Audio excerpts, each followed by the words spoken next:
നമ്മൾ ഇന്ന് പഠിക്കാൻ പോകുന്നത് ബയോളജി, അതായത് ജീവശാസ്ത്രമാണ്. ചാപ്റ്റർ 2 പാർട്സ് ഓഫ് എവല്യൂഷൻ, പരിണാമത്തിന്റെ പാതകൾ.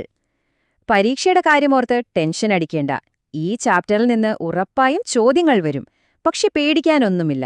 ഇതിലെ ആശയങ്ങളൊക്കെ ഒരു കഥ പോലെ നമുക്ക് സിമ്പിളായിട്ട് മനസ്സിലാക്കാം. അങ്ങനെ മനസ്സിലാക്കി പഠിച്ചാൽ മാർക്ക് വാങ്ങുന്നത് വളരെ എളുപ്പമാണ്.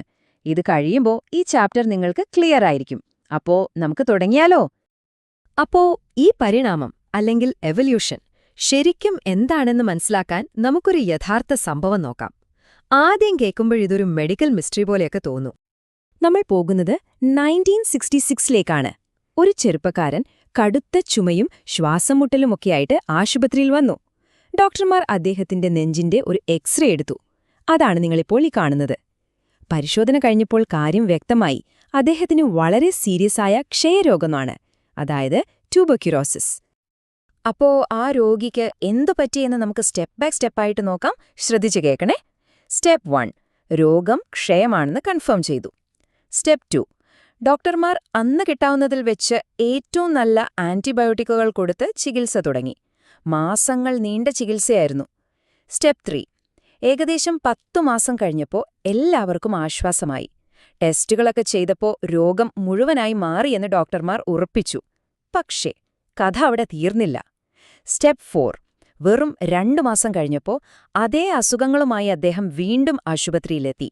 രോഗം തിരിച്ചു വന്നിരിക്കുന്നു. സ്റ്റെപ്പ് 5, ഇതാണ് ഏറ്റവും സങ്കടകരമായ കാര്യം.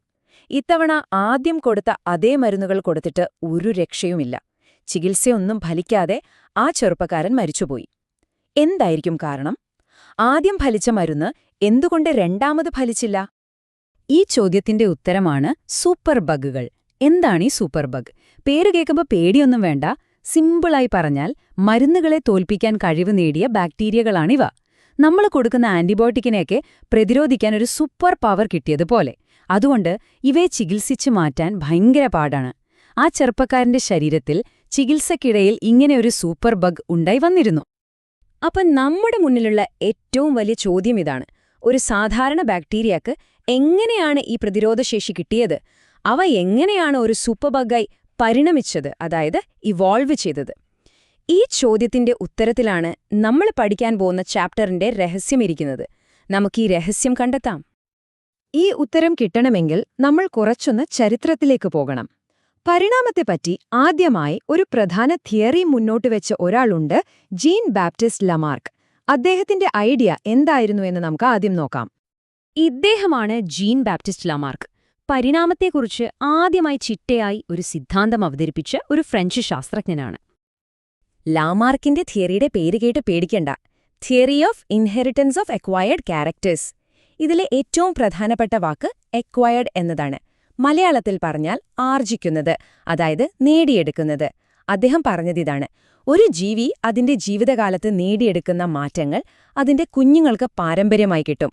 ഇപ്പോൾ ഒരാൾ നന്നായി വർക്കൗട്ട് ചെയ്ത് നല്ല മസിലുണ്ടാക്കിയാൽ അയാളുടെ കുഞ്ഞിനും ജനിക്കുമ്പോഴേ ആ മസിലുണ്ടാവുമെന്ന് പറയുന്നത് പോലെയാണിത്. ഇത് മനസ്സിലാക്കാൻ ഏറ്റവും എളുപ്പം ജിറാഫിന്റെ ഉദാഹരണമാണ്. ലാമാർക്ക് പറഞ്ഞത് ഇങ്ങനെയാണ്: പണ്ടത്തെ ജിറാഫുകൾക്ക് ഇത്ര നീളമുള്ള കഴുത്തില്ലായിരുന്നു. അപ്പോ മരത്തിന്റെ മുകളിലുള്ള ഇലകൾ തിന്നാൻ വേണ്ടി അവ കഴുത്തിങ്ങനെ നീട്ടിപ്പിടിച്ച് ഒരുപാട് കഷ്ടപ്പെട്ടു. ഇങ്ങനെ കഷ്ടപ്പെട്ട് അവയുടെ കഴുത്തിന് നീളം കൂടി. ഇങ്ങനെ നേടിയെടുത്ത നീളമുള്ള കഴുത്ത് അവയുടെ കുഞ്ഞുങ്ങൾക്കും കിട്ടി. ലാമാർക്കിന്റെ ഐഡിയ പരിണാമത്തെക്കുറിച്ചുള്ള ചിന്തയിലെ ഒരു പ്രധാന സ്റ്റെപ്പായിരുന്നു. പക്ഷേ അതൊരു തെറ്റായിരുന്നു. പിന്നീട് വന്ന ശാസ്ത്രജ്ഞർ അത് തെളിയിച്ചു. എന്തുകൊണ്ടാണെന്നറിയാമോ?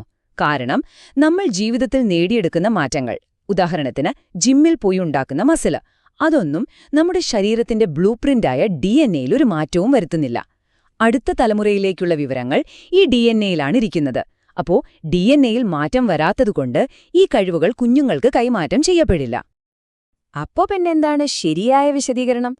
അവിടെയാണ് നമ്മുടെ ഹീറോ ചാൾസ് ഡാർവിൻ വരുന്നത്.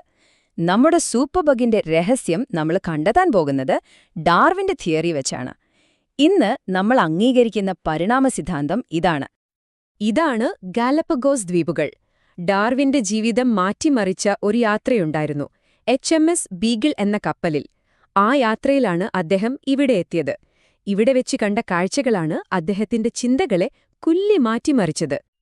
അവിടെ ഡാർവിൻ ഒരു കാര്യം ശ്രദ്ധിച്ചു. അവിടുത്തെ കുരുവികളെ ഫിഞ്ചുകൾ എന്ന് പറയും. ഓരോ ദ്വീപിലെയും ഫിഞ്ചുകളുടെ കൊക്കിന് ഓരോ ഷേപ്പായിരുന്നു. ചില കൊക്കുകൾ കട്ടിയുള്ള വിത്തുകൾ പൊട്ടിക്കാൻ പറ്റിയത്, ചിലത് പുഴുക്കളെ പിടിക്കാൻ പറ്റിയത്. അതായത് ഓരോ ദ്വീപിലെയും ഭക്ഷണത്തിനനുസരിച്ച് അവയുടെ കൊക്കുകൾ മാറിയിരിക്കുന്നു. ഇതാണ് അദ്ദേഹത്തെ പരിണാമ സിദ്ധാന്തത്തിലേക്ക് നയിച്ച ഒരു പ്രധാന തെളിവ്. ഓക്കേ, ഇത് വളരെ വളരെ പ്രധാനപ്പെട്ട ഒരു ഭാഗമാണ്. പരീക്ഷയ്ക്ക് ഉറപ്പായും ചോദിക്കും. ഡാർവിന്റെ തിയറിയിലെ 5 തൂണുകൾ. ഈ 5 പോയിന്റുകളും ഇതേ ഓർഡറിൽ തന്നെ പഠിക്കണം. റെഡിയല്ലേ? ശ്രദ്ധിച്ചു കേട്ടോളൂ. 1.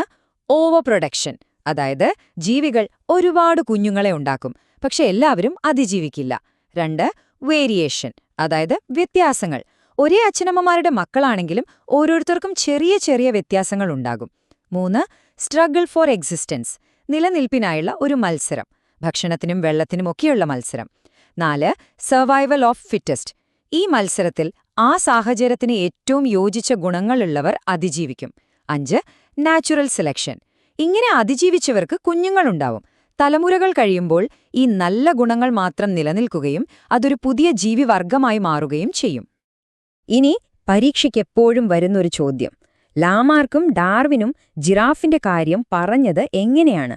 രണ്ടും തമ്മിലുള്ള വ്യത്യാസമെന്താണ്? നമുക്ക് നോക്കാം. ഈ വ്യത്യാസം വളരെ പ്രധാനപ്പെട്ടതാണ്.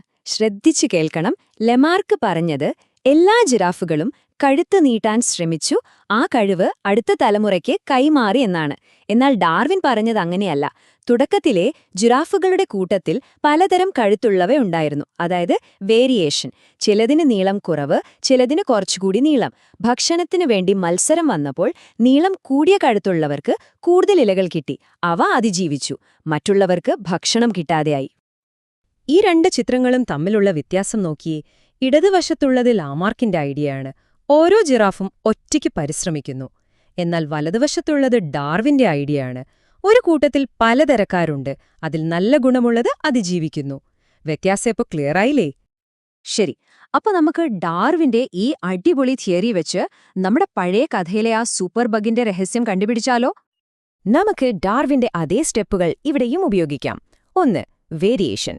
ആ രോഗിയുടെ ശരീരത്തിൽ കോടിക്കണക്കിന് ബാക്ടീരിയകൾ ഉണ്ടായിരുന്നു. അവയിൽ ചിലതിന് ജന്മനാ തന്നെ മരുന്നിന് ചേർക്കാൻ ചെറിയൊരു കഴിവുണ്ടായിരുന്നു. ഇതൊരു വ്യത്യാസമല്ലേ? 2. Struggle for existence. Doctor antibiotic കൊടുത്തപ്പോൾ അവിടെ ഒരു യുദ്ധം തുടങ്ങി. 3. Survival of the fittest. ആ യുദ്ധത്തിൽ പ്രതിരോധശേഷി ഇല്ലാത്ത സാധാരണ ബാക്ടീരിയകളെല്ലാം ചത്തുപോയി. പക്ഷേ ആ പ്രത്യേക കഴിവുണ്ടായിരുന്ന കുറച്ച് ബാക്ടീരിയകൾ മാത്രം രക്ഷപ്പെട്ടു. അവരായിരുന്നു ആ സാഹചര്യത്തിലെ ഫിറ്റസ്റ്റ്. അവർ രക്ഷപ്പെട്ടെന്ന് മാത്രമല്ല, പെട്ടെന്ന് പെരുകാൻ തുടങ്ങി. അതോടെ രോഗിയുടെ ശരീരത്തിൽ മരുന്നേൽക്കാത്ത ബാക്ടീരിയകൾ മാത്രമായി. ഇങ്ങനെയാണ് സൂപ്പർ ബഗുകൾ ഉണ്ടാകുന്നത്.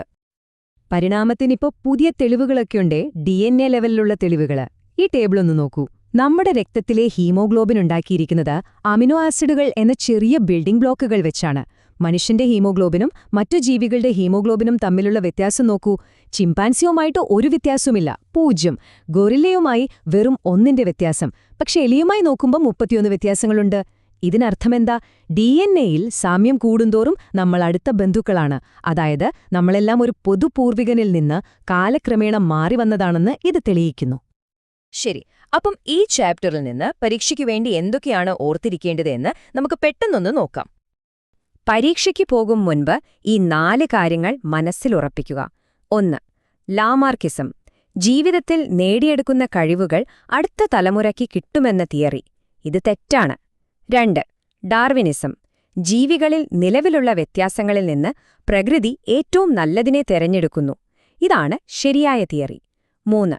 ഡാർവിനിസത്തിലെ 5 സ്റ്റെപ്പുകൾ അതേ ഓർഡറിൽ: over production, variation, struggle, survival, selection. 4. Super ബഗുകൾ ഡാർവിനിസത്തിന്റെ ഒരു റിയൽ ലൈഫ് ഉദാഹരണമാണ്. പരീക്ഷ എഴുതുമ്പോൾ നിങ്ങൾ സാധാരണ വരുത്താൻ സാധ്യതയുള്ള കുറച്ച് തെറ്റുകളുണ്ട്. അത് നമുക്ക് ഒഴിവാക്കാം. ലമാർക്കിന്റെ ഐഡിയയും ഡാർവിന്റെ ഐഡിയയും തമ്മിൽ മാറിപ്പോകരുത്. ആ 5 സ്റ്റെപ്പുകളുടെ ഓർഡർ തെറ്റിക്കരുത്. അത് വളരെ പ്രധാനമാണ്.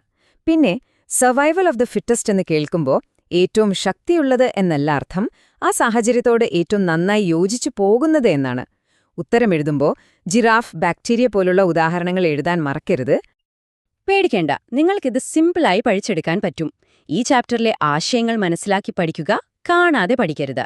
ഇന്ന് നമ്മൾ കേട്ട ഈ കഥകളില്ലേ, ജിറാഫിന്റെയും ബാക്ടീരിയയുടെയും, അതൊക്കെ നിങ്ങളുടെ സ്വന്തം വാക്കുകളിൽ ഒന്ന് പറഞ്ഞു നോക്കൂ. അപ്പോൾ നിങ്ങൾക്ക് എല്ലാം ക്ലിയർ ആവും.